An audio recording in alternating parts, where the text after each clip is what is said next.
अन्नाद्भवन्ति भूतानि पर्जन्यादन्नसम्भवः यज्ञाद्भवति पर्जन्यो यज्ञकर्मसमुद्भवः।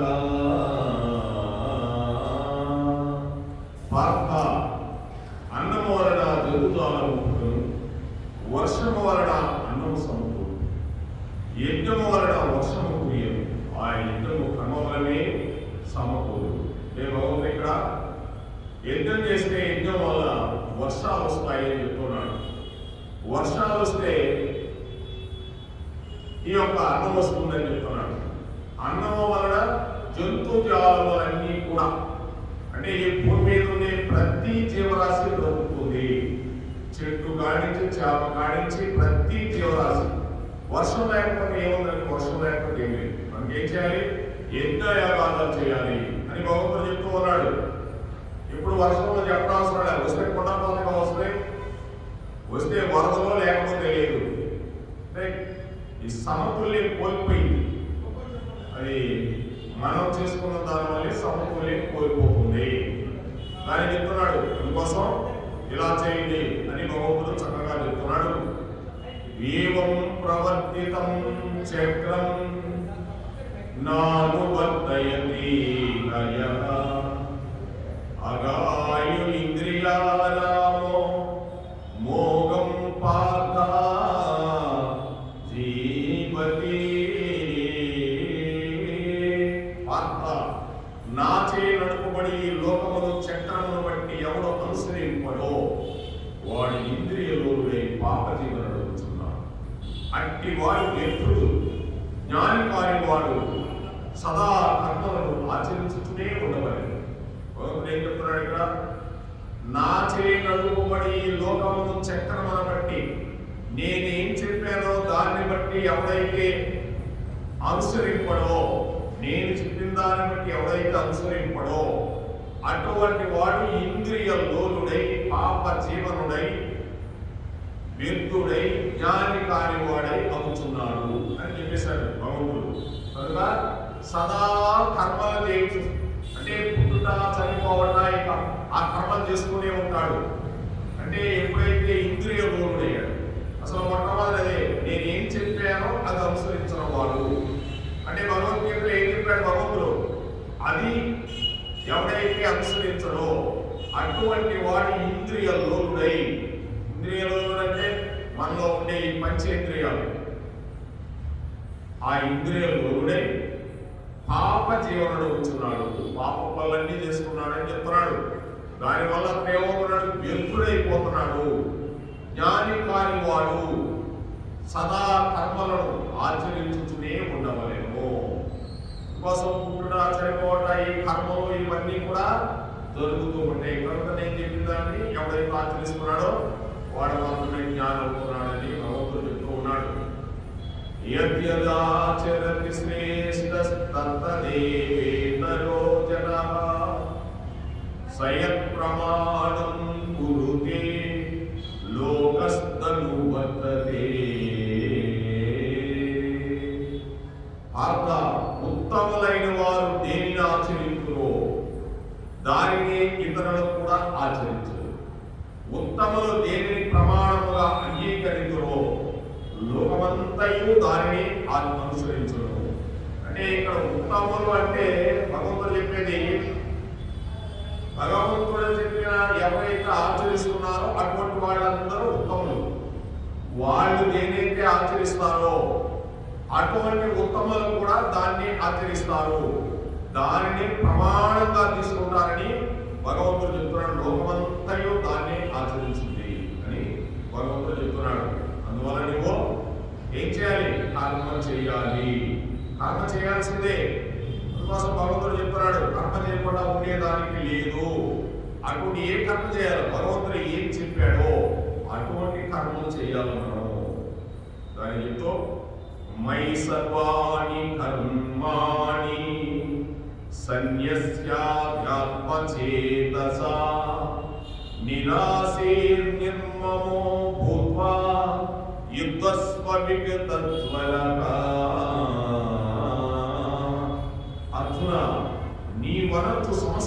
కర్మలను నాయందు సమర్పించి జ్ఞానం చే నిష్కాముడవై అహంకారం లేని వాడివై సంతాపము వదిలి యుద్ధం చేయము.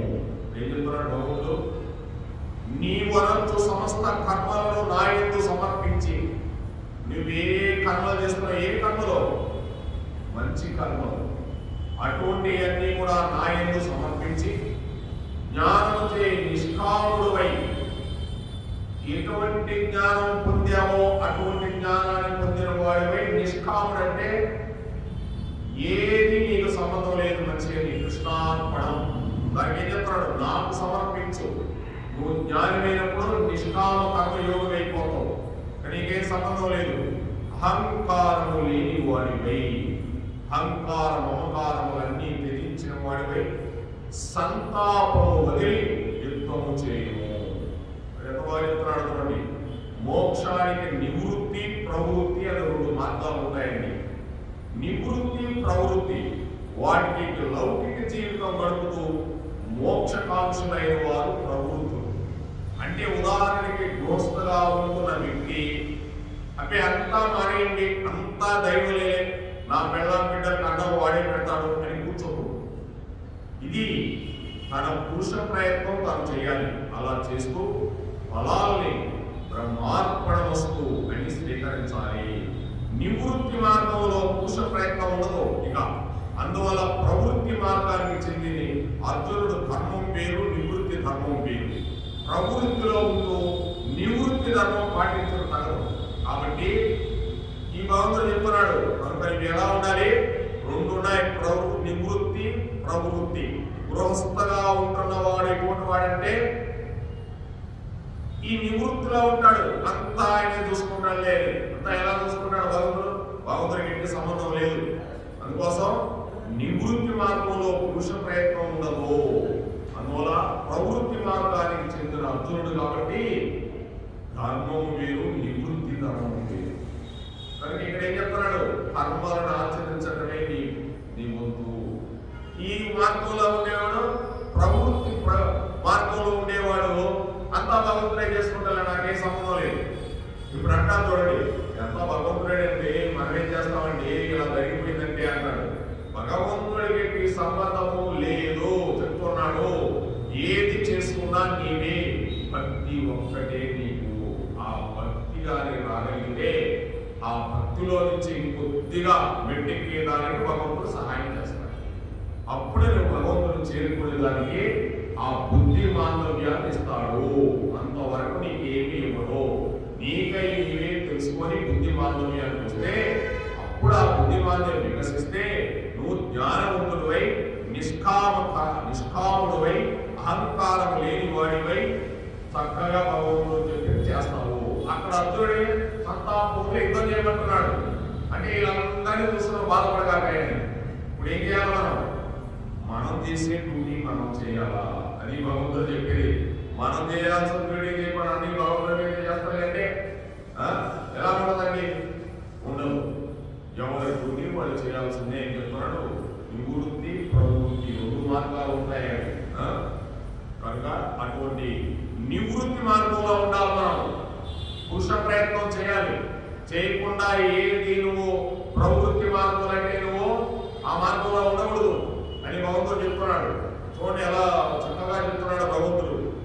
ఇంకోసం భగవంతుడి మీద ఏది ఇవ్వకూడదండి. మన ఎవరో చనిపోయారు అక్కడ 30 మంది 20 మంది, అంత భగవంతుడేనా అంటే సరిపోతుంది. భగవంతుడికి ఏం సంబంధం అసలు? నిన్న అర్ధరాత్రి మీద దుఃఖం అన్నాడు, ఏమన్నా చెప్పలేదు. ఎక్కడన్నా ఉందా అర్ధరాత్రి ఏమన్నా దాని దుఃఖం అని ఏమన్నా లేదు. మనవాళ్ళు పెట్టుకుని ఏంటండి? ఇంకేం చెప్తున్నాడు భగవంతుడు ఇక్కడ? నేను చెప్పింది చేయడా అంటున్నాడు. నీ అన్ని అనవసరమే, మూర్ఖంగా వెళ్ళొద్దని చెప్తున్నాడు భగవంతుడు. మామూలుగా చెప్పాడు, ఇది తెలుసుకుంటే చాలు, మన మూర్ఖత్వాన్ని మొత్తం వదిలేస్తాం. వదిలేసి నీ ధర్మం ఏంటో నువ్వు చేస్తావు. అని శ్రేయా స్వధర్మో విగుణః పరధర్మా స్వనిష్ఠిత స్వధర్మే నిధనం శ్రేయక పరధర్మో భయావహః. పార్థ, చక్కగా అనుష్ఠింపబడిన పరధర్మం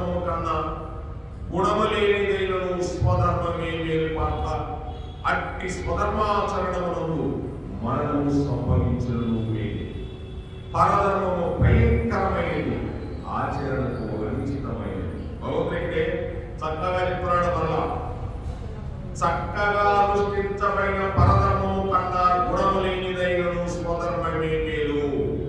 అంటే పరధర్మాన్ని నీవు, పరధర్మం అంటే ఇక్కడ వేరే ధర్మం అని కాదండి, నీ ధర్మంలో నీవు ఉంటూ ఈ ధర్మంలో నువ్వు చేసే దాంట్లో మరణము సంభవించడం మేలే.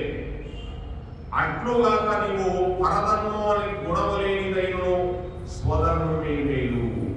ఏంటి? చక్కగా అనుష్ఠించబడిన పరధర్మము కన్నా గుణము లేనిదైనను మన ధర్మమే మేలు.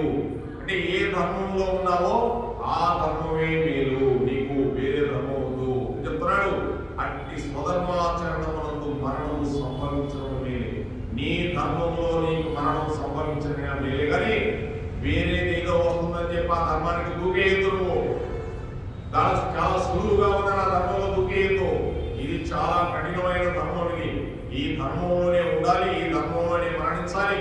ఈ ధర్మంలో ఏ ఉన్నా లేకపోయినా ఇది గొప్పది ధర్మము కోసం. అంటే ధర్మాన్ని వదిలేసి అధర్మానికి వెళ్ళిపోవద్దు. అది చాలా ఈజీగా ఉందిలే అని చెప్పి వెళ్ళిపోవద్దు. ఇది కష్టమైన నీ ధర్మంలో మరణమైన మీరే అంటున్నా అని భగవంతుడు చెప్తూ ఉన్నాడంటే, ఇప్పుడు వాళ్ళందరూ ఉన్నారు, వాళ్ళందరినీ వదిలేసి పోతలేదు, ఎందుకు నా పాటి నేను ఇంటికి పోతాను అంటే నీ ధర్మాన్ని వదిలేసి అపరధర్మానికి వెళ్తావు అనుకో. అది భగవంతుడు చెప్పేది అర్థం చేసుకోవాలి. అక్కడ ఏ టైంలో ఎలా ఉంటుందో ధర్మాన్ని, ఆ ధర్మాన్ని బట్టి మనం అర్థం చేసుకోవాలి. ధర్మం మారుతూ ఉందండి, సత్యం మారదు. ఎప్పుడు కూడా సత్యం ఒకటే, ధర్మం మారుతూ ఉంటుంది. కృతయుగంలో ఒక ధర్మం ఉందా లేదా? ఉంది. కృతయుగంలో ఒక ధర్మం. ₹1 అక్కడ పెట్టుకుంటే నువ్వు మళ్ళీ ఎత్తుకొని అంతా ఎత్తుకుంటే ఆ రూపాయి అక్కడే ఉంటుంది. అది కృతయుగ ధర్మం. మళ్ళీ త్రేతాయుగ ధర్మం మారిపోద్ది, మళ్ళీ ద్వాపరయుగ ధర్మం మారిపోద్ది, మరి కలియుగ ధర్మం పూర్తిగా మారిపోద్ది. అందుకే ధర్మం ఎప్పుడైనా ఒకటేగా ఉంటుంది, కానీ మారిపోతూ ఉంటుంది. సత్యం ఎప్పుడూ ఒకటే సత్యం, సత్యం ఎన్నడూ మారదు. కనుక కాలానుగతిని బట్టి ధర్మం మారుతూ ఉంటుంది. ఆ ధర్మంలో నువ్వు తెలుసుకోవాల్సింది ఏదో ఆ ధర్మాన్ని నువ్వు తెలుసుకొని నీ ధర్మాన్ని వదలకుండా ఉండాలా. అంటే రకరకాల ధర్మాలు వస్తుంటాయి. ధర్మం అంటే చాలా గొప్పదండి, అందుకోసం ఈ ధర్మం ఎప్పుడు వదలదు. అందుకే ధర్మో రక్షకి రక్షిత, అట్టి ధర్మాన్ని నువ్వు ఎన్నడూ వదలవద్దు. ఆ ధర్మమే నేను వద్దునా. ధర్మాలు మారిపోతా ఉంటే యుగాన్ని బట్టి నువ్వు మళ్ళీ మారిపోకూడదు. యుగంలో మారిందని ఇంకో ధర్మానికి బాగుండు. ఏ ధర్మంలో నువ్వు ఉన్నావో ఆ ధర్మంలో ఉండిపోమని చెప్తున్నాడు భగవంతుడు. ఈరోజు రకరకాల ధర్మాలకు వెళ్ళిపోతున్నాడు. నీ స్వధర్మాన్ని వదిలేసి పక్క ధర్మానికి వెళ్ళిపోతున్నావు, దానివల్ల నిష్ప్రయోజనము అని భగవంతుడు చెప్తున్నాడు. ఈ ధర్మంలో నీకు మరణం సంభవించడం మేలే అంటున్నా. ఈ భారతదేశంలో స్వాతంత్రం పోరాటం చేసి వాళ్ళు ఏమన్నా అవతల ధర్మానికి వెళ్ళారా? వెళ్ళరా? ఈ ధర్మంలో మరణం సంభవించడానికి వీళ్ళ రక్తాన్ని ప్రవహింపజేశారు, కానీ కొంతమంది తూర్పులు వెళ్ళిపోయారు, ఇప్పుడు వెళ్ళిపోయారు. ఇది మన ధర్మం అంటే ఆ ధర్మానికి పోతే ఈ ధర్మానికి చిరుదేవాలని చేస్తారు, కానీ ఈ ధర్మం ఎప్పుడు నిరకంగానే ఉంటుంది అని భగవంతుడు చెప్తున్నాయన. మన ధర్మానికి ఆశ్రయించవద్దు, నీ ధర్మాన్ని ఎప్పుడు వదలొద్దు. ఇది సనాతనమైన ధర్మం, నీకు ఎప్పటి నుంచో వస్తున్న ధర్మం, అసలు పుట్టిందే ఈ ధర్మం. ఈ ధర్మాన్ని వదిలేసి వెళ్ళొద్దని చెప్తున్నాడు భగవంతుడు. భూమినాం మ్రియతే వగ్నిః యథోదర్శో మలేన చ యథోర్వేణామృతే గర్భః తథాతే నీదమామృతం.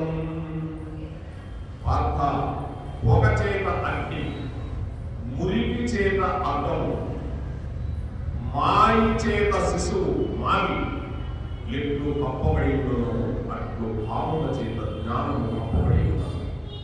ఏం చెప్తున్నాడు భగవంతుడు? భూమినం ప్రియతే వగ్నికి, పొగ చేత అగ్ని, బాగా అగ్ని వెలుగుతుంది, పొగ ఉందనుకో కనిపిస్తుందా? కనిపించదు. ఆ పొగ దాన్ని కనిపించకుండా చేస్తుంది. అందుకే సూర్య భగవానుడు పొద్దున్నే వస్తే బాగా మంచు చేసిందనుకో కనిపిస్తాడా? కనిపించడు. ఇంత చంద్రుడిలా కనిపిస్తాడు. బాగా చూడండి, మరి చంద్రుడు సూర్యుడు ఒకటేనండి. సూర్యుడు ఏంటంటే ఆ కిరణాలతో ఇంత కనిపిస్తాడు, చూడలేము.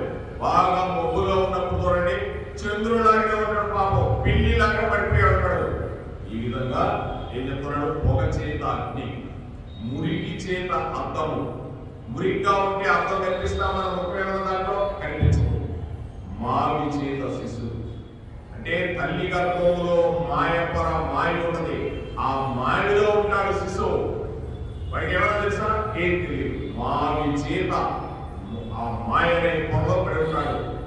ఎట్లు ఇవన్నీ కప్పబడి ఉందో అట్లు కాముల చేత జ్ఞానం కప్పబడి ఉందో అర్జున. అంటే ఇవన్నీ కూడా ఉదాహరణలు చెప్తూ ఎలా చెప్తున్నాడు కనుక కామము చేత, కోరిక చేత, కామం అంటే కోరికలు, కోరికల చేత నీ జ్ఞానమంతా కప్పబడి ఉంటుంది అర్జున. ఈ విధంగా చెప్తున్నాడు. అంటే పొగ చేత అగ్ని, మురికి చేత అద్దము, లోన్నే మావి చేత శిశువు ఎట్లు కప్పబడి ఉండును అట్లా కామము చేత నీ జ్ఞానమంతా కప్పబడి ఉండును. ఆ కోరికల వల్లే నువ్వు తెలుసుకోలేకపోతున్నావని భగవంతుడు మనకు చెప్తూ ఉన్నాడు. అయితే ఇదంతా బాగానే ఉంది. అయితే ఏం చేయాలి ఇవన్నీ? దీనివల్ల అర్జున నేను చెప్పినట్టు చేయకపోతే ధర్మం నశిస్తుంది. సాధువులు కష్టపడతారు, దుష్టులు బాగుపడతారు. అది కృష్ణ పరమాత్ముడు చెప్తున్నాడు. అందుకోసం నిన్ను జాగ్రత్త చేసుకోవాలా, నిన్ను నువ్వు కాపాడుకోవాలా. అంతేగాని ఒకరు వచ్చి కాపాడతారని మీరు అనుకోవద్దని. నీ జాగ్రత్తలో ఉండాలి. ఇప్పుడు నీ మెలుగులో ఉండాల్సిందే. దానికి చెప్తున్నాడు భగవంతుడు. యదా యదా హి ధర్మస్య గ్లానిర్భవతి భారత అభ్యుత్థానమధర్మస్య తదాత్మానం సృజామ్యహం పరిత్రాణాయ సాధూనాం వినాశాయ చ దుష్కృతాం ధర్మ సంస్థాపనార్థాయ సంభవామి యుగే యుగే సంభవామి యుగే యుగే.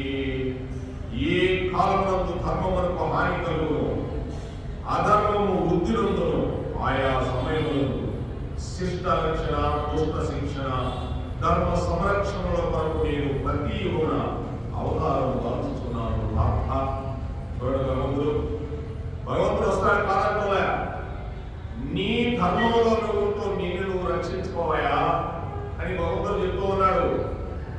అందుకే భగవంతుడు ఇన్ని శ్లోకాలు, ఇన్ని పద్యాలు ఎందుకు చెప్పాడంటే నువ్వు జాగ్రత్తలో ఉండు. ప్రతి క్షణం ఎక్కడ చెప్పాడు? నీ ధర్మాన్ని నీ వదలగాకు అని చెబుతూ, ఆ ధర్మం వదిలితే ఏమైపోతుంది? నువ్వు కోరికలకు బానిస అయిపోయి అజ్ఞానంలో పడిపోయి జ్ఞానం కప్పబడి నువ్వు అధోగతి పోలేకపోతావు. అప్పుడు ఏం చేయాలి? వీళ్ళందరినీ రక్షించాలంటే నేను మళ్ళీ రావాలి. అందుకోసం సాధువుల్ని, గోవుల్ని, భక్తుల్ని, ధర్మాన్ని రక్షించడానికి నేను రావాలయా అని భగవంతుడు చెప్తున్నాడు. అనుకో నీవే చెయ్యాలి, నీవే చేయి అంటున్నాడు భగవంతుడు. అందుకోసం జాగ్రత్తగా నీ పనిలో చేయవయా అర్జున అని భగవంతుడు ఎంత చక్కగా చెప్తున్నాడని మనందరికీ కూడా నీ జాగ్రత్తలో ఉండు. సెల్ ఫోన్ చోవిలో పెట్టుకొని ఎక్కడ పోతే సెల్ ఫోన్ బస్ ఎక్కావో ఎక్కడి నుంచి అందుకోసం కనిపెట్టుకోవాలన్నాడు. ఈరోడు ఎక్కడి నుంచో వచ్చాడు వీడు అమాయకు ఉన్నట్టున్నాడు అని చెప్పి ఎక్కడంటే ఎక్కతాడు, ఎక్కడికి సెల్ ఫోన్ తీసుకెళ్ళిపోతాడు. అందుకోసం నీ జాగ్రత్తలో ఉండాల్సిందే. అది నేను దేవుడు నమ్ముకున్నానే, బాగా పూర్తి చేసి వచ్చాను, విష్ణు సహస్రనామాలు సెల్ ఫోన్ కొట్టేశాడంటే విష్ణు సహస్రనామం చేసినందుకు మాత్రం నీ సెల్ ఫోన్ కొట్టేయకున్నాడు. బహు జాగ్రత్తలో ఉండు అని భగవంతుడు చెప్తున్నాడు. భగవద్గీత అలాగే ఉంటుంది. నువ్వు చాలా జాగ్రత్త పడిపోతావు. భగవద్గీత చదివితే నువ్వు చాలా జాగ్రత్త ఉండాల్సిందే. నా పని నేను చేసుకోవాల్సిందే, ఒకరితో నాకు పని లేదు అని శిష్టానికి వస్తావు నీవు అని చెప్తున్నాడు భగవంతుడు. వీతరాగ భయక్రోధ మన్మయా మాముపాశ్రితాః బహువో జ్ఞాన తపసా పూతా మద్భావ మాగతాః. అనురాగము, భయము, క్రోధము వదిలి నా యందు మనసు లగ్నము చేసి ఆశ్రయించిన సత్పురుషులు జ్ఞానయోగం చేత పరిశుద్ధులైన సాన్నిధ్యంలో పొంది అర్జున.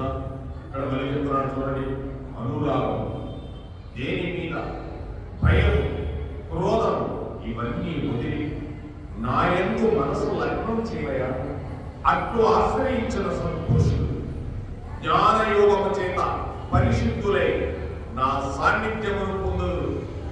అంటే అర్జునుడే చెప్తున్నాడు, అర్జునుడికి అనురాగం వచ్చేసింది, వీళ్ళందరూ చనిపోతారేమో, భయం వచ్చేసింది, వీళ్ళందరూ చనిపోతారేమో, వీళ్ళందరి మీద నాకు అనురాగం ఉంది, భయం వచ్చేసింది, కోపం వచ్చేస్తుంది. అంటే కోపం వచ్చినప్పుడు ఒళ్ళు చెమటలు పెట్టేస్తాయి. బాగా కోపం వచ్చేసింది అనుకో, నీకు తెలియకుండా చెమటలు పెట్టేస్తాయి. అలా పెట్టేసింది అర్జునుడికి. గాంధీవం దాగిపోతుంది, భయపడినాడు. భగవంతుడు అదే చెప్తున్నాడు, నువ్వు భయపడగలవా అని భగవంతుడు చెప్తూ ఇవన్నీ మొదలి నా యందు మనస్సు లగ్నం చేయి. ఎవరికి చెప్తున్నాడు? మనకి. అందుకోసం నువ్వు నా యందు మనసు లగ్నం చేస్తే నన్ను ఆశ్రయించిన సత్పురుషుడు, అలా లగ్నం చేసి ఆశ్రయించిన సత్పురుషుడు జ్ఞానయోగము చేత పరిశుద్ధులయ్యారు. ఎలా వస్తుందండి జ్ఞానం? గుడికి వచ్చిన తర్వాత నాలుగు మాటలు, ఆ ఇంట్లో మాటలు మాట్లాడుకుంటున్నది జ్ఞానం వస్తుందా? ఇంటి దగ్గర మాట్లాడుకుంటుంది, బయట మాట్లాడుకుంటుంది, షాపింగ్ పోతే మాట్లాడుకుంటుంది, పురుషుల దగ్గరికి వచ్చిన తర్వాత మాట్లాడుకుంటుంది. ఒక సంఖ్య ఒకటి తీసుకొస్తాం, ఇంకా ఇక్కడ ఇంట్లో విషయాలు మాట్లాడుకుంటాం. జ్ఞానం ఎలా వస్తుంది నీకు? జ్ఞానం రాదు. కనుక జ్ఞాన యోగము చేయి పరిశుద్ధుడుగా నీవు. నేనేమో చెప్తున్నా, మీరేమో ఇంట్లో లేదు అర్జున, నా మాట ఎలా అవుతారు? మీరు ఎలా బాగుపడతారు? మీరు బాగుపడరాయా అంటున్నాడు కృష్ణ పరమాత్మ. అందుకోసం జ్ఞానం రావాలంటే ఎలా వస్తుందండి? ఎట్లా వస్తుంది జ్ఞానం? రాదు. అటువంటి జ్ఞానం కావాలంటే భగవంతుడు ఏం చెప్పాడా అది వినాలి. అలా విని నన్ను ఆశ్రయించిన సత్పురుషులు జ్ఞానయోగము చేత పరిశుద్ధులై నా సాన్నిధ్యమును పొందరు. మరి కృష్ణ పరమాత్ముడు ఇక్కడ ఉన్నాడు, నీకు జ్ఞానయోగం వస్తేగా ఇక్కడ ఆయన సాన్నిధ్యం పొందేది. అది లేదు, ఇది లేదు. మరి ఎలా వస్తుంది అర్జున? చెప్పవాయా? రెండు కావాలంటే ఎలా చెప్పవాయా అని భగవంతుడు చెప్తా ఉన్నాడు. కనుక జ్ఞానం సంపాదించుకో. నువ్వు నాకు ఏదో నాకు రక్షించినంత మాత్రాన నీకు జ్ఞానం రాదు, ఆ గంగలో మిగిలినంత మాత్రాన జ్ఞానం రాదు, లేకపోతే ఇక్కడికి వచ్చిన స్వామి వారికి కూరగాయలు ఇచ్చినంత జ్ఞానం రాదు, పూలు ఇచ్చినంత మాత్రాన జ్ఞానం రాదు. జ్ఞానం చాలా కష్టం. నువ్వు అనుకుంటా, భగవంతుడు అనుకుంటాడేమో, ఒక నాకు చాలా ప్రేమగా ఇచ్చావు, ఆ ప్రేమగా ఇచ్చావు అంటే ఏదో నీ కోరిక ఉంది కాబట్టి ఇచ్చావు, సరే ఆ కోరిక తీరందేమో అంటాడు. దానివల్ల జ్ఞానం వస్తుందా? రాదు. మళ్ళీ జన్మెత్తావు. కోరిక కోసం అడిగావు పదకొండి, మళ్ళీ జన్మెత్తావు. కనుక జ్ఞాన యోగం వచ్చే పరిశుద్ధులై నా సాన్నిధ్యమును పొంది అట్లా ఉన్నదే కృష్ణ పరమాత్ముడు. జ్ఞానం అంటే మాటలు కాదండి. ఈ జ్ఞానం రావాలంటే ఎన్ని కోట్ల జన్మలు ఎత్తాలో. ఈ జ్ఞానం వస్తే ఇంకా మళ్ళీ నీకు శరీరంతో పని, ఈ శరీరం వదిలేసి వెళ్ళిపోతావు అని భగవంతుడు చెప్పుకున్నాడు. ఏ యదా మాం ప్రపద్యంతే తాంస్తదైవ భజామ్యహం మమ భక్తాను వర్తంతే మనుష్యాకపాత సర్వసః.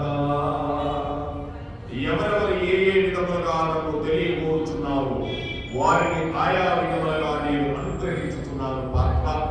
కానీ ఏ ఒక్కరి యందు నాకు అనురాగము కానీ ద్వేషము కానీ లేదు.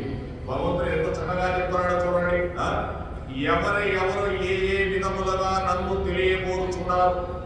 నువ్వు రాముడు అనుకున్నావు, రాముడే. నువ్వు కృష్ణుడు అనుకున్నావు, కృష్ణుడే. దుర్గా అనుకున్నావు, దుర్గే.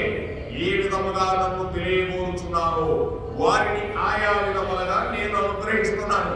అంటే ఆ దుర్గాలో ఉండేది కూడా నేనేనయ్యా, ఆ రాముడిలో ఉండేది కూడా నేనే. ఇంకా నువ్వు ఎవరిని ఏ విధములుగా నీవు తెలియబోచున్నావో వారిని ఆయా విధములుగా నేను అనుగ్రహిస్తాను.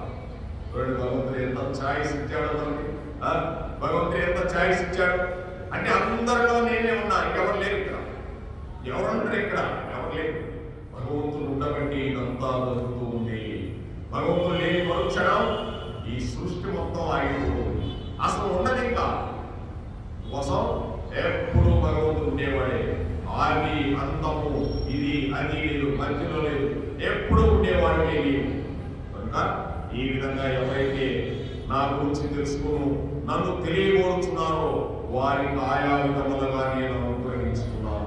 నువ్వేదైతే అడుగుతావో ఆ విధంగా నేనే అనుగ్రహిస్తున్నాను అని భగవంతుడు చెప్తున్నాడు. కానీ ఏ ఒక్కరి యందు నాకు అనురాగము కానీ ద్వేషము కానీ, అంటే ఎవ్వరి మీద నాకు అనురాగం లేదా, ఎవ్వరి మీద ద్వేషము లేదు. అంటే శత్రువుల మీద ద్వేషం లేదు, వాళ్ళ మీద అనురాగము లేదు, నీ మీద లేదు. మరి ఎవరి మీద ఉంది? ఎవరు భక్తులు అవుతున్నాడో వాడి మీద ఉంది నాకు అనురాగము. ఎవరు భక్తి తత్వంలో ఉంటున్నాడో, ఎవరు నా గురించి తెలుసుకుంటున్నాడో వాడి మీద నాకు ప్రేమ ఉంటుంది.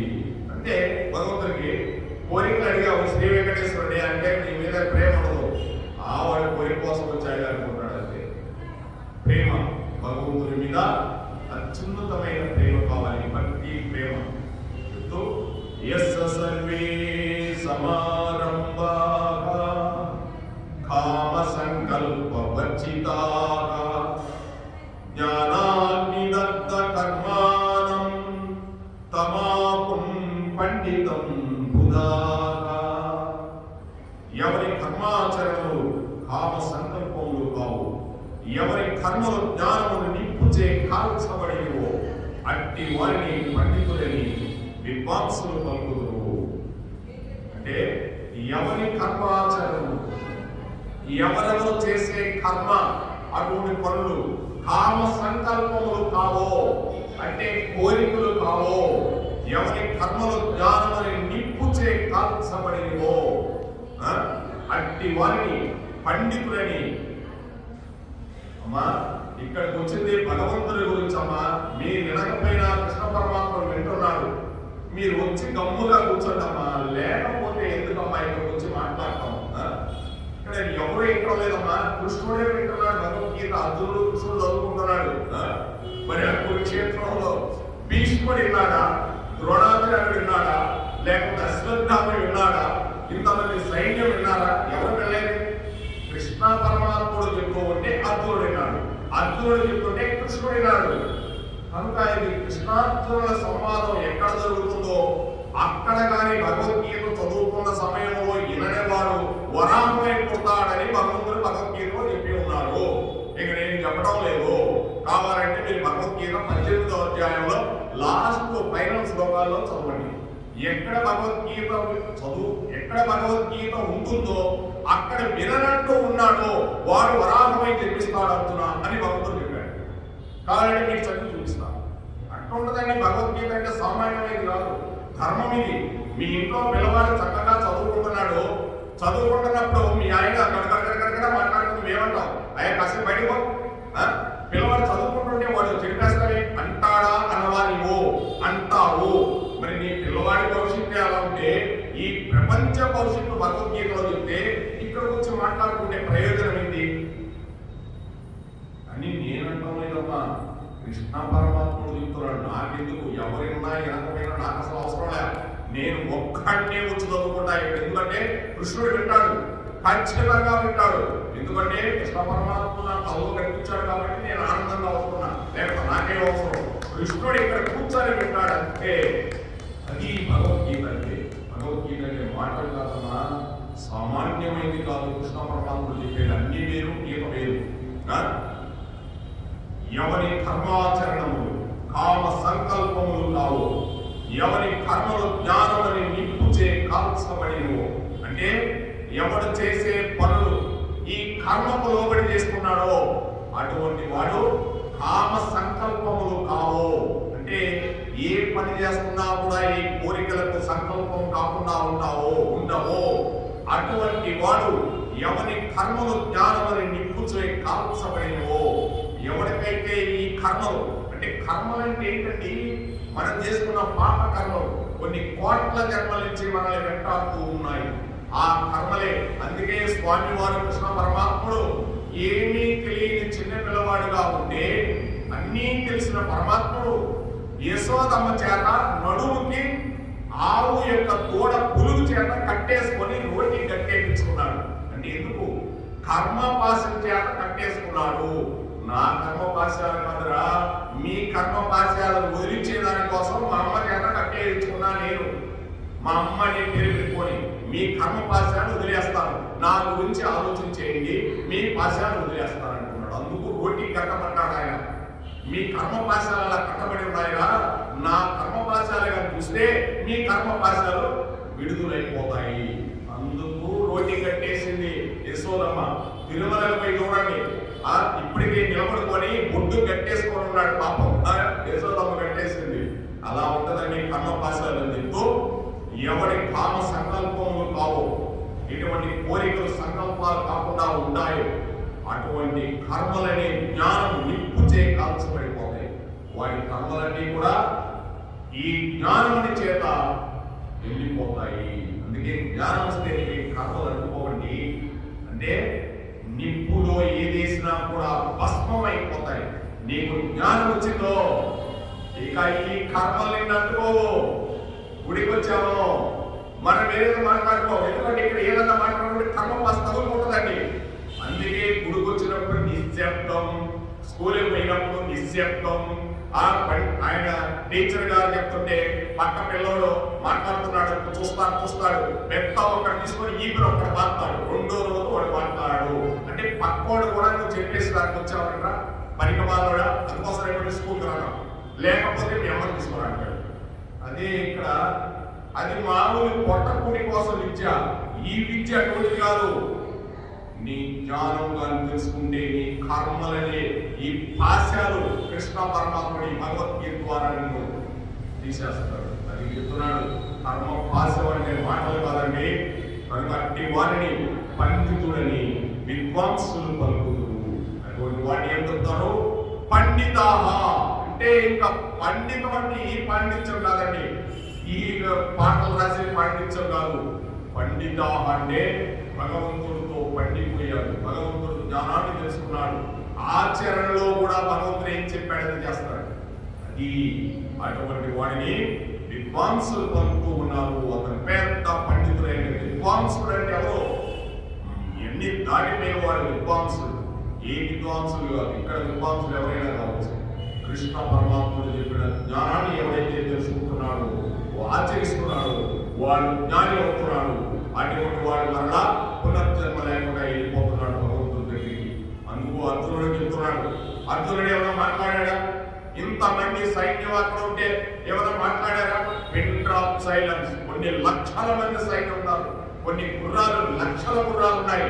ఒక్కటన్నా మాట్లాడిందా? శబ్దం చేసిందా? Silence please.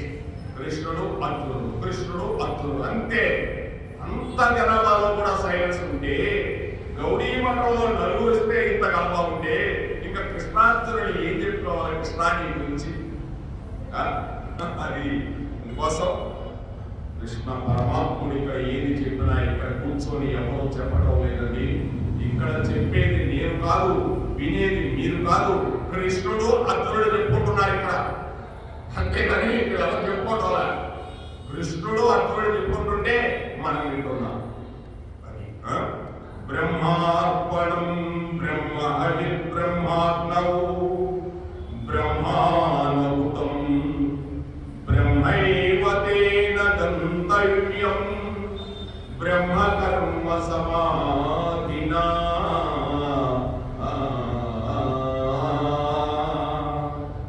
యజ్ఞపాత్రము బ్రహ్మము, హోమద్రవ్యము బ్రహ్మము, అగ్ని బ్రహ్మము, హోమము చేయువాడు బ్రహ్మము, బ్రహ్మ కర్మ సమాధి చేయడం పొందులకు ఫలము కూడా బ్రహ్మమే తలంచవలన అర్జున.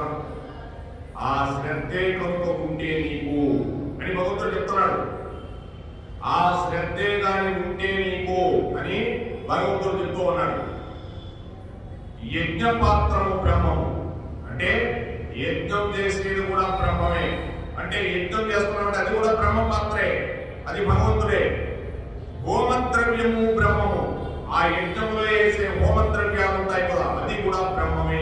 బ్రహ్మం అంటే బ్రహ్మదేవుడు కాదండి, భగవంతుడు. ఆయనే కృష్ణ పరమాత్ముడు, బ్రహ్మ పదార్థం. యజ్ఞము బ్రహ్మమే, యజ్ఞం వేసే పదార్థాలు బ్రహ్మమే. అగ్ని బ్రహ్మమే, మండుతున్న అగ్ని కూడా బ్రహ్మమే. అంటే అన్ని భగవంతుడే చెప్తున్నాడు భగవంతుడు. హోమము చేయవాడు బ్రహ్మమే, అక్కడ కూర్చొని హోమం చేసేవాడు కూడా బ్రహ్మమే. బ్రహ్మ కర్మ సమాధి చేత పొందదగులు ఫలము కూడా బ్రహ్మమే అనుకో. అంటే ఈ బ్రహ్మ కర్మ సమాధి ఏదైతే నువ్వు కర్మ చేస్తూ ఉన్నావో దాంట్లో ఆ ఫలాన్ని పొందేది కూడా బ్రహ్మమే. అంటే ఇక్కడ ఫలం కూడా ఆయనే, ఇంకా నువ్వు పొందేది కూడా ఆయనే, ఇంకా నువ్వు పొందేది ఏమి లేదు ఇక్కడ. అంటే అర్థం చేసుకో, నువ్వు పొందేది ఏమీ లేదు, అంతా నేను అయిపోయింది. భగవంతుడు చెప్పింది అట్టి శ్రద్ధ గాని నీకు ఉంటే, ఇటువంటి శ్రద్ధ గాని నీకు ఉంటే అంటే అర్థం ఏంటి? ఇక్కడ మొత్తం బ్రహ్మ పదార్థమే. ఇక్కడ ఈ భూమి మీద ఇంకొకటి లేదు, అంతా భగవతత్వమే అని ఎవరు తెలుసుకుంటున్నాడో అందుకోసం దీన్ని చెప్పాడు, యజ్ఞపాత్రము బ్రహ్మము అని. అంటే నువ్వు కూడా బ్రహ్మమే, నువ్వు చేసే పని కూడా బ్రహ్మమే. అంటే నువ్వు అర్థం చేసుకో, ఎలా శ్రద్ధతో చేయాలని చేసే బ్రహ్మాన్ని అని భగవంతుడు చెప్తున్నాడు. ఎంత శ్రద్ధ భక్తులతో చేయాలి, అప్పుడు అలా చేయగలిగితే ఏమవుతామని చెప్తున్నాడు భగవంతుడు. శ్రద్ధావాన్ లభతే జ్ఞానం తత్పర సంశయేంద్రియగా జ్ఞానం లబ్ధ్వా పరాం శాంతిం అచిరేణ విగచ్చతి. శ్రద్ధావాన్ లభతే జ్ఞానం. శ్రద్ధ ఉంటే నీకు జ్ఞానం వస్తుందరా నాయన. శ్రద్ధ లేకుండా సెల్ ఫోన్ మాట్లాడితే భగవద్గీత వస్తుందరా నాయన అని భగవంతుడు చెప్తూ ఉన్నాడు. అర్జున, నీకు శ్రద్ధ లేకుండా వాళ్ళ మీద నువ్వు దుర్యోధనుడు, మా వాళ్ళు, మా మనవాళ్ళు, ఇవన్నీ శ్రద్ధ వాళ్ళ మీద పెడితే నీకు జ్ఞానం ఏడ వస్తుందరా అని కృష్ణుడు చెప్తున్నాడండి.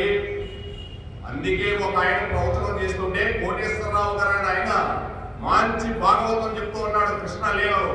నాలాంటి పరిమాణుడు ఆడ కూర్చొని సెల్ ఫోన్ మాట్లాడుతున్నాడు. మాస్టర్ గారు, మీరు సెల్ ఫోన్ మాట్లాడే పని అయితే బయటకు వెళ్ళి మాట్లాడండి, మీకు భాగవతం వినాలంటే ఇక్కడ కూర్చోండి, దాంట్లో మీ వల్ల పక్కోళ్ళకి డిస్టర్బెన్స్ జరుగుతుంది, అర్థమైందా మీకు అన్నాడు. మళ్ళీ మాట్లాడతాం, మీకే నేను చెప్పేది అన్నాడు. లేచి వెళ్ళిపోయాడు. అంతే, దీంట్లో మొహమాటమే లేదు కృష్ణ పరమాత్ముడికి. అవసరమైతే చక్రం తీసుకుంటాడే కానీ మొహమాట పడాడు. అలా ఉంటుందండి భగవద్గీత. అంటే దాని గురించి అందుకే చెప్తున్నాడు ఇక్కడ, శ్రద్ధావాన్ లభతే జ్ఞానం. నీకు శ్రద్ధ లేకపోతే జ్ఞానం రాదు. పిల్లవాడికి శ్రద్ధ లేకపోతే చదువుతుందా? టీచర్ తీసుకొని పెద్ద తీసుకుంటాడు. ఎందుకు తీసుకుంటాడు? శ్రద్ధలో పెట్టాలని. అందుకే ఏం తీసుకున్నాడు కృష్ణ పరమాత్మ? నేత్రదండం చేతిలో పట్టుకొని ఉంటాడు. నేను చెప్పింది దాన్ని వినకపోతే ఈ నేత్రదండంతో నీ ఈపు మీద ఒక్కటేస్తా, వెళ్ళిపోతాం. మామూలు కాదండి, గుర్రాల కోసం కాదు నేత్రదండం తీసుకునింది. అవి సైన్య సుగ్రీవ వరాహకాల మేఘ పుష్ప 4 గుర్రాలయ్యి పేర్లు కూడా చెప్తా. సైన్య సుగ్రీవ మేఘ పుష్ప వలాహకాల ఆకాశ మార్గంలో ప్రయాణించగల దేవతా గుర్రాలని. వాటికి అవసరమా? ఎలా పడితే అలా పరిగెత్తాయి, కృష్ణుడి చెప్పకముందే పరిగెడతాయి. ఈ నేత్రదండం తీసుకుని మీకోసం నా నాయన, నేను మీకు శ్రద్ధ లేకపోతే శ్రద్ధ కలిగిస్తుందని తీసుకుంటున్నా. భగవద్గీత అనేది మీకు శ్రద్ధ లేకపోతే నేనేం చేసేది? అందుకోసం నా మీద వేస్తారా మీరు? అన్ని భగవంతుడే చేశాడని, 7 కొండల వాడే చేశాడని వేస్తాడా? నా మీద ఎక్కువ తప్పు పెట్టగలరని అని భగవంతుడు చెప్తూ ఉన్నాడు అర్జునుడికి. అందుకే భగవద్గీత చెప్పేది, అర్జున బాగా శ్రద్ధతో విను, లేకపోతే నువ్వు పరిణిమాలుడైపోతావు. వాడు నీ వాళ్ళు అనుకున్నావంటే. మరి మీ ఆవుని చీరలు లాగేటప్పుడు ఏం చేసావయ్యా? చెప్పవయ్యా, రక్షించావా? ఎవరు రక్షించారు? ఏ కృష్ణ కరుణా సింధు దీనబంధు జగత్పతే గోపేశ గోపికాకాంత ఏ ద్వారకాధీశ్ పాటిమాం అంటే నేను వచ్చానా? మీరు రక్షించారా? ధర్మజ భీమ అర్జునుడు సహదేవులు భీష్మ ద్రోణాచార్య అశ్వత్థామ ఎవరైనా ధృతరాష్ట్రుడు రక్షించారా? ఎందుకు రక్షించలేకపోయారు మీరు? మరి నన్నెందుకు అడిగింది?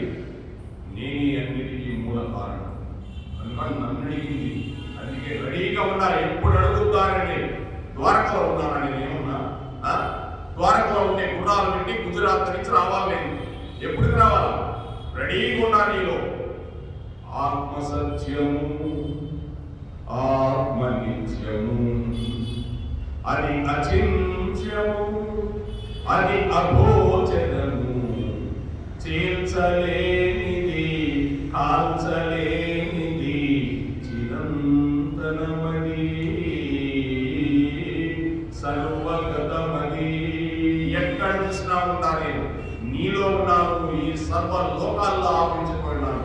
నువ్వు పిలవాలే కానీ నేను రెడీగా ఉన్నా అన్నాడు. మరి నువ్వు ఎందుకు రక్షించలేకపోయావా? మళ్ళీ ఈ రోజు వాళ్ళందరినీ రక్షిస్తారంటున్నావు. అది భగవంతుడు చెప్పేది. శ్రద్ధ పెట్టవయా నువ్వు, నేను చెప్పేదాన్ని శ్రద్ధ పెట్టు అని అర్జునుడికి మామూలుగా చెప్పడు. ఏదో భగవద్గీతలో గట్టసారి చెప్పినట్టు చెప్పిన అనుకుంటావా? ఒక్కొక్క పద్యం తీసుకుంటే అర్జునుడు ఉనికిపోయేవాడంట కృష్ణుడు చెప్తుంటే. అలా ఉంటది. అందుకే కమ్ము కంటుడు ఆయన.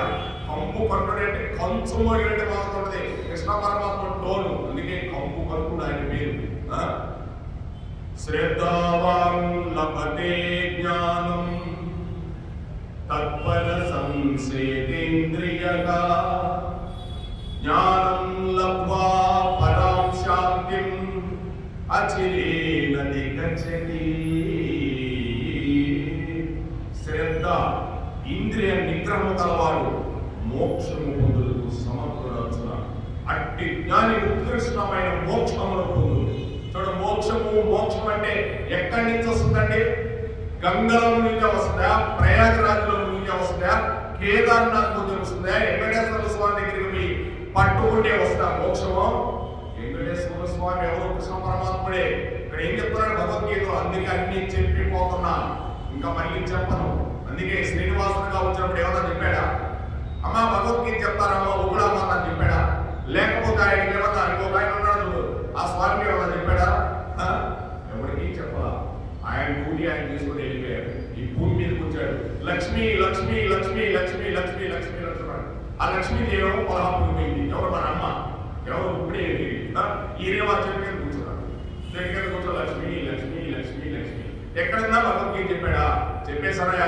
కృష్ణుడుగా ఉన్నప్పుడు ఇప్పుడు కూడా కృష్ణుడే. చెప్పండి, నా పని ఉన్నా, నాకు చాలా పని వస్తు చెప్పినప్పుడు నేను జాగ్రత్తగా మళ్ళీ చెప్పండి చెప్పు. అందుకే అర్జునుడు 2 సార్లు చెప్పాడు. చెప్పినప్పుడు బాగా విను, నువ్వు మళ్ళీ అడగాలన్నాడు. మళ్ళీ అడిగాడు, కృష్ణ నాకు మళ్ళీ భగవద్గీత అర్థం కావట్లేదు, ఒకసారి చెప్పవా అన్నాడు. ఎప్పుడు? అభిమన్యుడు జరిపోయినప్పుడు. పద్దానికి ఇదే పని నాకు అన్నాడు. ఇదే పని, బాగా విను చెప్పినప్పుడు. అంతేకాదని క్లాసులో పిల్లవాడు చక్కగా వినాలి. టీచర్ రేపు వస్తానే, టీచర్ గారు నాకు లెక్కలు అర్థం కాలేదండి. మళ్ళీ క్లాస్ అయిపోయిందిరా, 9th పీరియడ్ అయిపోయింది, 9th చాప్టర్ అయిపోయింది, 10 నీకు చెప్పేదానికి లేదు. అవసరమైతే ఇంటి దగ్గరికి రా, 20 రూపాయలు డబ్బులు తీసుకొని అప్పుడు చెప్తాను నీకు అంటాడు. ఆ రోజుల్లో ట్యూషన్ 20 రూపాయలు 1978లో నేను చదివాను కాబట్టి చెప్తున్నాడు. 20 రూపీస్ వస్తే ట్యూషన్కి వెళ్ళాలి ఆ రోజుల్లో. 7 రూపాయలు తీసుకొని అక్కడ చెప్తానంటాడు. బాగా తిరగడాలి. అది భగవంతుడు చెప్పేది. ఎన్నప్పుడే నీకు తర్వాత అయ్యో నాకు తెలియదంటే కుదరదు. చాలా గట్టిగా చెప్తాడు భగవంతుడు. అయ్యో భగవంతుడే చనిపోయాడు, భగవంతుడికి ఏ సంబంధం? చనిపోయింది, నీ ఇష్టం వచ్చిన నువ్వు తిరుగుతుంటే. అది అందుకోసం శ్రద్ధ ఉండాలి నీకు. ఇంద్రియ నిగ్రహం ఉండాలి. ఇంద్రియ నిగ్రహం అంటే ఏంటి? నోరు. ఈ చెడు నోరు ఏది పడితే ఎక్కడ పడితే అక్కడ మాట్లాడుతుంది. దీనికి అసలు ఒక సిస్టమ్ లేదు. ఆ నారికి ఒక సిస్టమ్ లేదండి. అందుకే నారికి నరం లేదంటాడు. గుళ్ళో కూర్చోడం కూడా అదే మాట్లాడు, ఇంకో చూడకపోతే అదే మాట్లాడు. అందుకోసమే ఇంద్రియ నిగ్రహం. ఎక్కడ ఎలా ఉండాలో అలా ఉండొచ్చు. అంతే. ఇక్కడ నోరు మూసుకొని కూర్చోండి, నేను చెప్పింది అంతే. అంతే భగవంతుడు చెప్పేది. కళ్ళు నా మీదనే ఉండాలి నీకు, మనసు నా మీదనే ఉండాలి, నీ స్పర్శ నా మీదనే ఉండాలి, నీ చెవులు నా మీదనే ఉండాలి. అలా ఉంటేనే శ్రద్ధ చెప్తున్నాడు భగవంతుడు. అంతేగాని ఇక్కడ ఎవరు చెప్పడం లేదండి. శ్రద్ధ, ఇంద్రియ నిగ్రహము. ఆ నిగ్రహం కలిగి నా మీదనే మనసు పెట్టు. అంతే. నువ్వు ఇక్కడికి వచ్చావు, నా మీదనే పెట్టు మనసు. ఏమి వేసారయ్యా అలంకరణ, ఏమి డ్రెస్ చేశారయ్యా పూజారి మహేంద్ర గారు, ఏమి పూలదండేశాడయా అని నా మీదనే మనసు పెట్టవయ్యా. నువ్వు నీకు శ్రద్ధ లేకపోతే, ఇంద్రియ నిగ్రహం లేకపోతే మోక్షం ఎలా వస్తుంది అని భగవంతుడు భగవద్గీతలో చెప్తున్నాడు. భాగవతం కాదండి ఇది, భాగవతం కథలాగా ఉంటుంది. మాకు సాఫ్ట్ గా ఎదుర్కొంటాడు కృష్ణ పరమాత్ముడు. ఆ ఇంట్లో వెన్నా ఈ ఇంట్లో వెన్నా రోడ్డుతో కట్టేసుకోవడం, గోపికలు వెళ్ళలేడు, గోపికలు చీరలు పట్టుకోవడం, అవన్నీ భక్తి మార్గాన్ని చూపిస్తూ ఉంటాడు. అలా ఉండదు ఇక్కడ. చాలా స్ట్రాంగ్ గా ఉంటది భగవద్గీత అంటే. అందుకే భగవద్గీత చిన్నప్పటి నుంచి పిల్లలకు చెప్తే పెద్ద స్ట్రాంగ్ గా తయారవుతాడు, బ్రహ్మాండంగా చదువుకుంటాడు. అంతేగాని వాడికి చెప్పకపోతే ఏంటి, ఏమీ తెలియదు. చదువుకుంటాడేమో, 100 మార్కులు వస్తాయేమో, డాక్టర్ అవుతాడేమో, లేకపోతే సినిమా యాక్టర్ ఏం చేసుకోవడం, ఏడవనా డాక్టర్ అయినా అడిగి సంపాదించుకుంటాడు, వాడు తింటాడు, వాడు భార్య వాడు బిడ్డలు తింటాడు, లేకపోతే కొన్ని బిల్డింగ్లు కట్టుకుంటాడు. అంతే. దానిలో ఉపయోగం ఏంటి? అదే భగవద్గీత చదివితే ఒక గాంధీ అవుతావు, సుభాష్ చంద్రబోస్ అవుతావు, ఝాన్సీ లక్ష్మీబాయి అవుతావు, రాణి రుద్రమాదేవి అవుతావు. ఏమో చదివారు వాళ్ళందరూ. కావాలంటే హిస్టరీ చూసుకో. అంతేకాదు ఐన్స్టీన్ అవుతావు.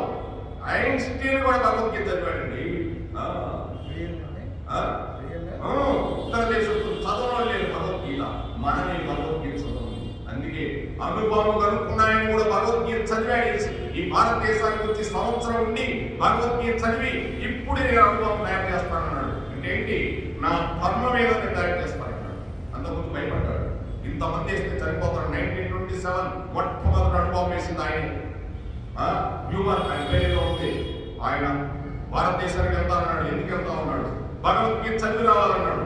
ఆనాడే భగవద్గీత తెలుసుకోండి. ఎందుకన్నాడు? దాంట్లో కర్తవ్యం ఏదో ఉంది. నేను ఇప్పుడు అనుభవం కనుక్కుంటే ప్రజల మీద అమాయకులు చనిపోతాను. మార్చి యుద్ధం జరుగుతుంది 1927. భయంకరమైన యుద్ధం. జర్మనీ జపాన్ రెచ్చిపోతున్నాయి. అమెరికా అప్పుడైంది. ఒక విచిత్రమైన బాంబు కనుక్కోవాలి, వేస్తే మొత్తం వెళ్ళిపోవాలన్నారు. ఆయనకు తెలుసు బాగా. ఆయన అన్నాడు, నేను వెళ్ళి ఆ పని చేయను అన్నాడు. నేను జర్మన్ దేశం వస్తుంది. ఆయన జర్మనీ నుంచి వచ్చాడు, అమెరికాకు ఒకప్పుడు వలస వచ్చాడు. మంచి సైంటిస్టుడు. అమెరికాలో భారతదేశానికి ఇక్కడికి వచ్చి భారతదేశంలో ఇంగ్లీష్లో తర్జుమా చేసుకొని నేర్చుకొని అప్పుడు వెళ్ళాడు. కృష్ణుడు ఏం చెప్తున్నాడు? నీ ధర్మాన్ని నువ్వు చేయి అని చెప్పాడలేదు ఇందాక. కనుక మీ వాడు చనిపోతున్నప్పుడు నువ్వేం చేయాలి? నీ ధర్మం కోసం నువ్వు కష్టపడినా పర్లేదు, నీ ధర్మం చనిపోయినా పర్లేదు, నీ ధర్మం చేసి అన్నాడు. అది తెలుసుకునే పోయాడు. అందుకే కర్మణ్యే వారికారుస్తే మా ఫలేషు కదాచన. నీ కర్మ నువ్వు చేయాల్సిందే. ఎట్టి పరిస్థితుల్లో కర్మ చేయకుండా ఉండేదానికి లేదు. అవన్నీ చదివి ఆయన అక్కడికి పోయి అనుభవం కనుక్కొని పెద్ద విమానంలో తీసుకొచ్చి, ఇప్పటికీ ఉంది ఆ విమానం, తెల్లని విమానం, పోయి బాంబు వేసి వచ్చాడు. అంతే. ఫినిష్ జపాన్ కోసం నీ కర్మాన్ని నువ్వు చేయి అని భగవంతుడు చెప్తున్నాడు. ఈ ఇంద్రియ నిగ్రహం ఉండాలి, శ్రద్ధ ఉండాలి. అంతే కదండి. నిన్ను నువ్వు కాపాడుకోలేనప్పుడు ఇంకెందుకు నీకు ఈ ధర్మం ఎందుకు? అది నిన్ను నువ్వు కాపాడుకోవచ్చునా అని చెప్తున్నాడు ఇప్పుడు. అది భగవద్గీత అలా ఉంటది. అంటే ఇదే కదండి, చదువుకోవాలి పిల్లవాడు. చదువుకుంటే విద్యావంతుడు అవుతావు, నిన్ను నువ్వు కాపాడుకుంటావు. చదువు లేకపోతే నువ్వు అజ్ఞానం అయిపోతావు. అందుకోసం జ్ఞానం కావాలని చదువుకోవాలి. ఏ చదువు? ఆధ్యాత్మిక చదువు కావాలి, ఆ చదువు కావాలి, రెండు కావాలి. రెండు ఉండాలి. ఇప్పుడు పొట్టకోటి విద్య ఉండాలి, ఆధ్యాత్మిక విద్య ఉండాలి. అప్పుడు నిన్ను నువ్వు రక్షింపబడతావు, అవతల వాళ్ళని రక్షింపజేయగలిగింది. అలా ఉండవయా అర్జున చెప్తున్నాడు. కనుక నీవు శ్రద్ధ ఇంద్రియ నిగ్రహము ఉండు. అలా ఉండిన వాడే మోక్షాన్ని పొందుటకు అర్హుడయ్యా. ఊరకే మోక్షం అంటే భగవద్గీత చదివేశానయ్యా, 800 శ్లోకాలు, ఈరోజు భగవద్గీత పారాయణం అయిపోయిందంటే కాదు. ఆ పారాయణంలో ఏముందో ఒక్క శ్లోకం చదివితే చాలు. ఓ ఇంత ఉందా? ఇంద్రియ నిగ్రహం అంటే మనలోనే ఉందా? అంతేగాని భగవద్గీత ఎక్కడితో చెప్పడం, నీలో ఉండేది చెప్తాను. అందుకోసం శ్రద్ధ ఉండాలి నీకు నా మీద, ఇంద్రియ నిగ్రహం ఉండాలి. అలా ఉండగలిగితే నువ్వు మోక్షానికి సమర్థుడివి, లేకపోతే లేదు. అట్టి జ్ఞాని ఉత్కృష్టమైన మోక్షమును పొందును. ఎంత కష్టమో చూడండి. ఏ సామాన్యమా? ఇవన్నీ భగవంతుని మీద పెట్టాలంటే నీకు ఇక లేవా? ఎన్ని కోరికలు ఉంటాయో ఉంచుకో, వద్దంటా. ఇంద్రియ నిగ్రహం కావాలి. ఆ నిగ్రహం లేనివాడు పనికిరాడని చెప్తున్నాడు భగవంతుడు. అందుకే మహామహులు కూడా ఇంద్రియ నిగ్రహం లేక ఎంతమంది పడిపోయారు. కోసం ఇంద్రియ నిగ్రహం కావాలి. అట్టి వాడే మోక్షానికి అర్హుడు అర్జున అని భగవంతుడు చెప్తున్నాడు. హరే కృష్ణ కృష్ణ కృష్ణ హరే హరే, హరే రామ రామ రామ హరే హరే. ఒకసారి భగవంతుడు మన గురించి చెప్తున్నాడండి. ఎవరు చెప్తున్నారంటే ఆ యొక్క దేవహూతికి కపిలేశ్వర స్వామి చెప్తున్నాడు.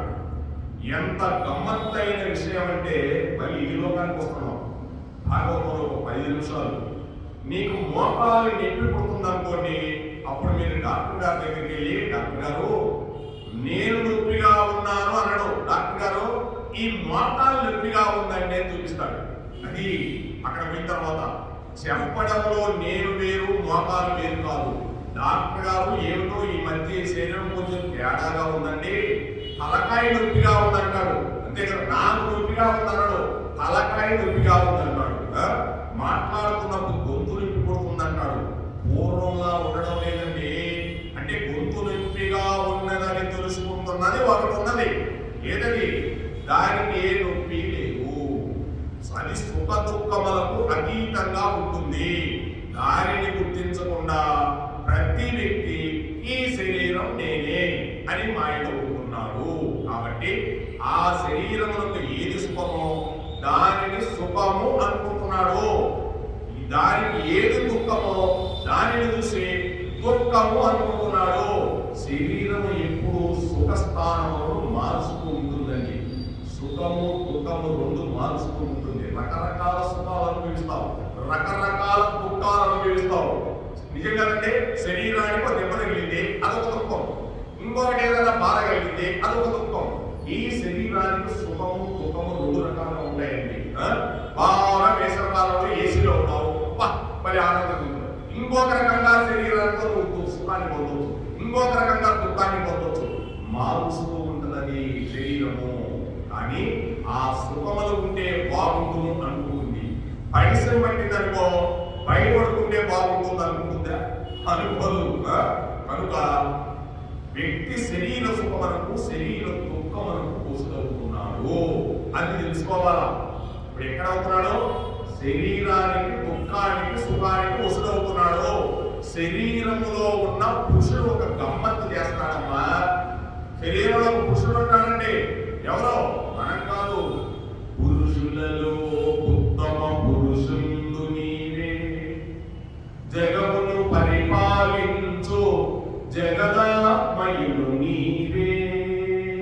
అంటే ఇక్కడ పురుషుడు ఎవరు లేరు, ఆయన ఒక్కడే. కృష్ణుడు ఒక్కడే పురుషుడు. ఏడుకోవడం మనందరం స్త్రీలే. అదేంటే మీరు మగవాళ్ళు దేవుడు మగవాడని ఎవరు చెప్పారు కదా? ఇదంతా స్త్రీతత్వం అండి. ఇదంతా స్త్రీతత్వం. ఇక్కడ ఎవరు లేరు, పురుషుడే ఒక్కడే. అమ్మాయి గారు చెప్పాడుగా, నువ్వు ఒక్కడే పురుషుడివి, మేమంతా ఎవరు? భరించేవాడివి నీవు, భర్తవి. మేమంతా భరించేవాళ్ళం కాదు, నిన్ను అనుకూలించేవాళ్ళము. అందరం కలిసి భగవంతుడు చేరుకోవాల. భర్త అంటే భరించేవాడు, ఆయన చేరుకోవాలి మనం. కనుక శరీరమునందు ఒక పురుషుడు గమ్మత్తు చేస్తాడు. అక్కడే పురుషుడు బయట కాలంగా ఉంటాడు. ఎక్కడ? బయట ఉంటాడు, లోన ఉంటాడు. నీవు లోపల ఉన్న పురుషుడిని పసిగట్టలేవు, బయట కాలము ఆపలేవు. రెండు నీ అధీనంలో నుంచి దాటిపోతున్నాయి. నీవు తెలుసుకోవడం లేదు, ఎప్పుడు వెనక్కి వెళ్ళడం లేదు. కాల ప్రవాహంలో ఈ శరీరం జర్జరీభూతమైపోతుంది. కర్మేంద్రియాలు ఉండే పట్టుత్వం పడిపోతుంది. క్రమముగా ఈ శరీరంలో అపవాత పైత్యములు ఏర్పడతాయి. స్వామి వచ్చేసాడు, ఇక మనం ఆపేయాల్సిందే. ఇది చాలా వినవలసిందండి. ఇది ఈ శరీరం అంటే అర్థం ఏంటి? బయట పురుషుడు ఉన్నాడు, లోన పురుషుడు ఉన్నాడు. నీవు గమనించలేకపోతున్నావు. నీవు శరీరం అనుకుంటున్నావు, ఇదే సుఖం అనుకుంటున్నావు. నువ్వు కాదురా నాయన, లోన ఉండే పురుషుడు గమ్మత్తు చేస్తున్నాడు, బయట చేస్తున్నాడు, లోన చేస్తున్నాడు. నువ్వు తెలుసుకోలేకపోతున్నావు. ఆయనే కృష్ణ పరమాత్ముడు. ఈ శరీరం గురించి చెప్తాడు. మరణ రాధే రాధే రాధే రాధే రాధే కృష్ణ గోవింద రాధే రాధే కృష్ణ గోపాల రాధే గోవింద రాధే గోపాల రాధే గోవింద రాధే గోపాల రాధే గోవింద రాధే గోపాల రాధే. జై పాండురంగ విఠల్ గోవిందకి, శ్రీ పండరీ విఠల్ గోవిందకి, శ్రీ